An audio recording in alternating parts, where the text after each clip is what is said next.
As children, we had big dreams. We wanted to be prima ballerinas, or rock stars, or astronauts. However, as reality creeps closer and closer, and financial burdens start to weigh us down, and we grow up, most of us never reach those goals. Most of us never become what we dreamed about as children. But today, thanks to the Mirage here in Las Vegas, I get to live out my childhood dream, at least for one day. Today, I get to be a dolphin trainer. Let's go.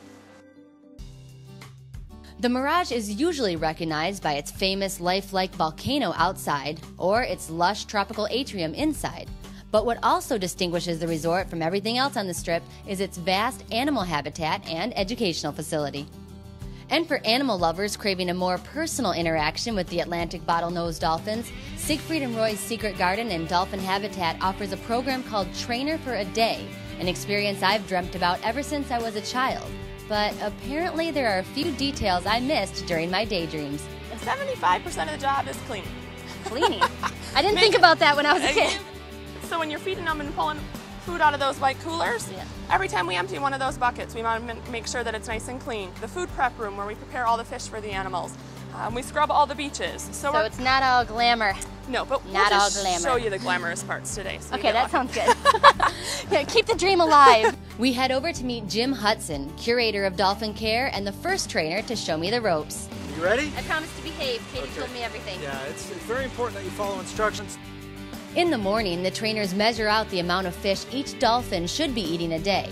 Jim explains the importance of paying attention and feeding the dolphins from their own bucket. Is it because they have a certain amount that they can eat? Exactly.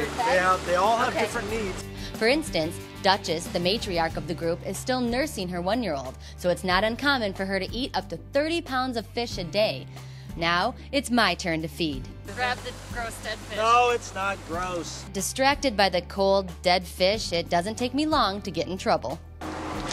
Okay, Courtney, you're not listening again. Sorry. After I learn about feeding, Jim teaches me the importance of targeting. This action lets the dolphins know that we are going to interact with them and to pay attention. After perfecting my target, I learn the signal to bring Duchess up onto what the trainers call the beach, the perfect place for my dolphin anatomy class. Of course. All right, Courtney, let's get in the water. All right, let's do it. Since the habitat is an educational facility, the dolphins are not taught any choreography or tricks. Their jumps, spins, and flips are all part of their natural behavior. Now, how do you discipline them if they don't do it right? It's all reinforcing the positive and ignoring the negative. Gotcha. And we use this philosophy later in the day when Huff and Puff interrupts my training session with the newest addition to the dolphin family, her little brother, Sergeant Pepper. She's not supposed to be over here, so what we're going to do is we're going to ignore her right now. Okay. Because she's supposed to be playing with Nicole. The interaction is amazing, and the dolphins warm up to me and the other participants in no time. But the experience is so much more than just playing with the dolphins. They don't realize how much work and how much thought actually goes into it. They think your job's so easy? It's not easy, people. And even though the program focuses on education and preservation, there's always time to have a little fun. Sergeant Pepper just turned 1 this summer, and when dealing with the baby, trainers have to start slow. We simply start by just sticking our hand in the water, and if he comes anywhere near it, we start already conditioning the whistle. What kind of symbol does that give them? It means you've done what we've asked you to do, now you can get your reward. And that reward is fish. And this baby is a good eater, having grown from 30 pounds when he was born to over 200 pounds now. But that's still not enough to keep his older sister from picking on him.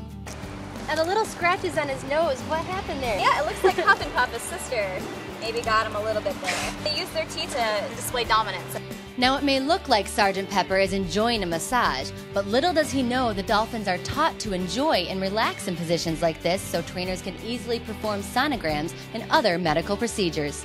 Do you think they can sense someone who's a little bit more inexperienced, kind of like they say sharks can sense fear?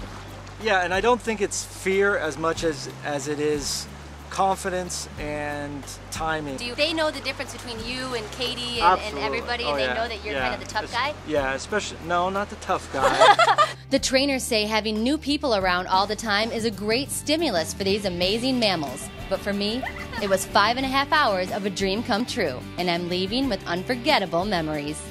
All right, well, there you go. My memento and proof that your childhood dreams are not lost. So if your job's getting mundane or if you're just not really doing what you thought you'd be doing when you were a child, come over here to the Mirage and you can always try out being a trainer for a day, just like I did.